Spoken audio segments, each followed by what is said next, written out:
বিয়ের পরে প্রেগন্যান্সি জল্পনা। এবার কি বললেন সুস্মিতা জানেন? সন্তানের জন্য স্বামী বদল করিনি, সমালোচকদের মুখের উপর কড়া জবাব সুস্মিতা রায়।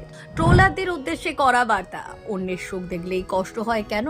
গত মঙ্গলবার সোশ্যাল মিডিয়ায় হঠাৎ ভাইরাল হওয়া কয়েকটি ছবি থেকেই পরিষ্কার, অভিনেত্রী সুস্মিতা রায় শুরু করেছেন জীবনের নতুন অধ্যায়। লাল বেনারসিতে বিয়ের সাজে নতুন সঙ্গীর সঙ্গে দেখা যায় তাকে। এরপর সামনে আসে ঘরোয়া বিয়ের ভিডিও। মাত্র 3 দিনের প্রস্তুতিতে সম্পন্ন হয় অনুষ্ঠান। তবে বিয়ের পরই শুরু জল্পনা, মাতৃত্বের ইচ্ছে নাকি অন্তঃসত্ত্বা? এসব প্রশ্নের জবাবে নিজেই মুখ খোলেন সুস্মিতা। তার সাপ কথা, স্বামী বদল করিনি বাচ্চার জন্য, নিজের মতো করে বাঁচার অধিকার সবার আছে। সমালোচকদের উদ্দেশ্যে তার বার্তা, অন্যকে খোঁচা না দিয়ে নিজের স্বপ্ন পূরণে মন দিন।